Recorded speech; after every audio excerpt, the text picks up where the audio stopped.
Hello, nongeye kubasuhuza ni Modeste hano kuri online class 1 channel. Uyu munsi rero tugiye kurebera hamwe ese ni gute wakora akameza cyangwa se ameza muri 3D. Bati utarakora subscribe ahakande kandi no hakanze nkomeje kumushimira. Okay. Ndatinze rero reka dutangire duhere ku kuguru kumwe turaza dufate line then dushushanye kuguru reka nze kuguru nkohereze gatandatu then gatandatu kuri gatandatu. Ese tugiye gukora ukuguru gufite square shape then gatandatu kuno ukuguru then nze mfate line mfate hano muri center ya line enter then mfate iyi center naho enter. Okay, kuno ukuguru kwa mbere nze nkukopiye kugira ngo mbone amaguru ane. Okay, ndaza rero mfate copy then nturutse hano kuri iyi end mfate hariya wenda metero then nanturutse kuri la end mfate hano wenda 50. Okay, then nze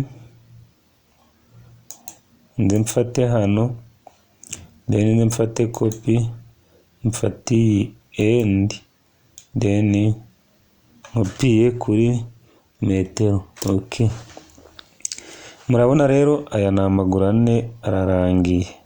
Okay, igisigaye ni ugukora extend then nkafata iyi line nka extendinga ni then ni nka extendinga. Okay, tudatinze rero tugiye murabona mfite ukuguru kumwe abiri atatu then ane.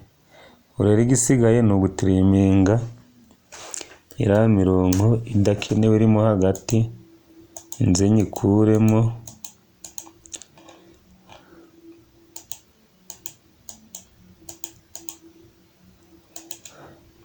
irimo hagati yose ndabona ntayikeneye yose ngiye kuyikuramo.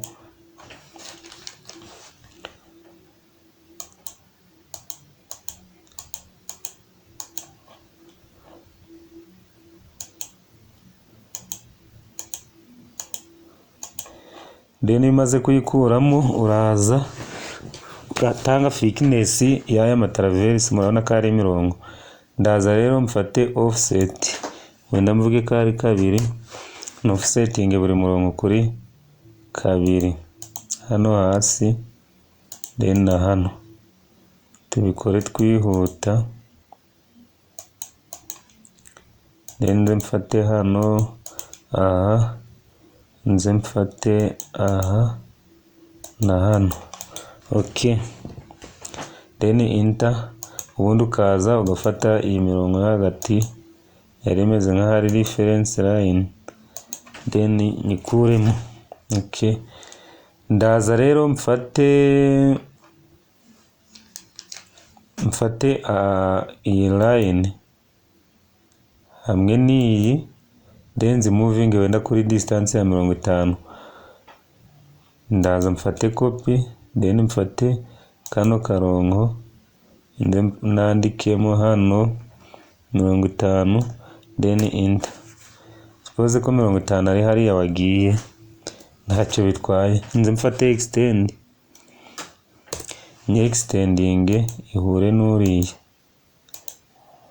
Okay,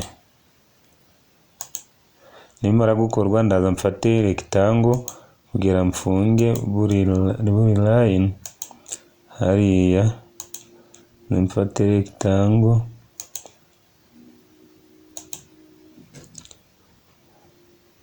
narambika uruko then nze mfate hano.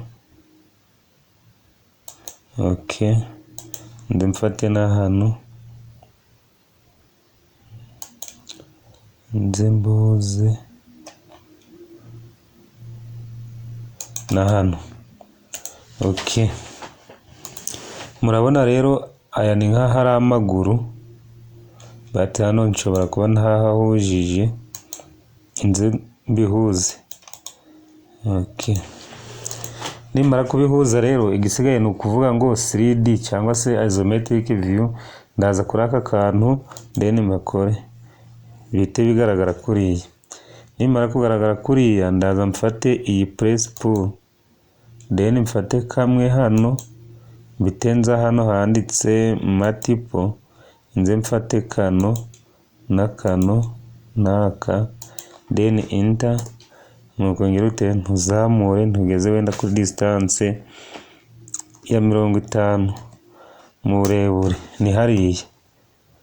Okay, then inze mfate aka press pull mfate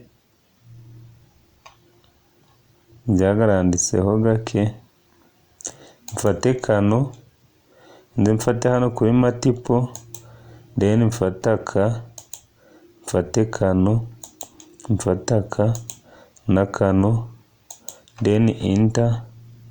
Nimara gukanda enter wenda nyahereze thickness ya kangahe nakuburebure bwa 5 ni kuri akaresha. Then ndaza nkore copy, no ndamanza selecting aya matraverse yose kara ndabona ari amatraverse 5, nze nkore copy. Nimara gukora copy nze mfate one end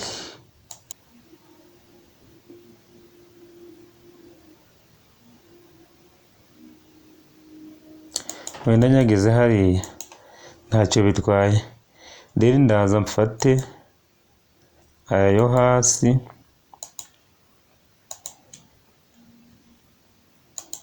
na deleting.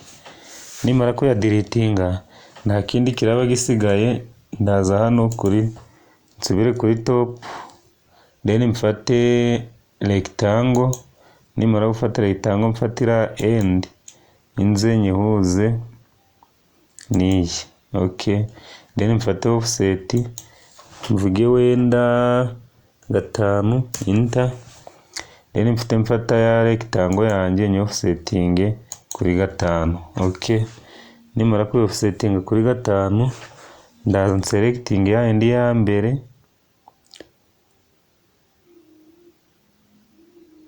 nimara ku selecting ni deleting. Okay, nsubire hano muri 3D. Nimara kubonera 3D ndaza mfate iyi press pull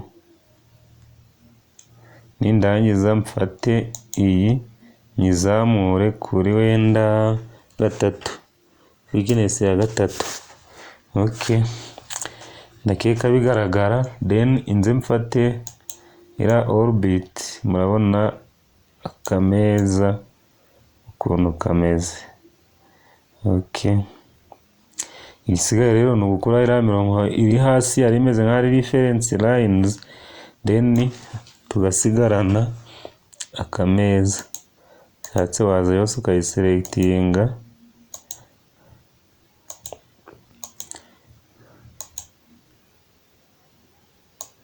Okay, then ukayideletinga.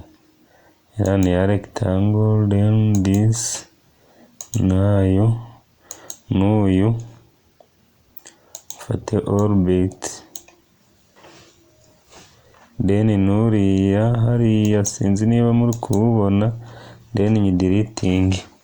Mfate orbit, murabona akameza kacu ukuntu kameze, ni nayo nayideletinga.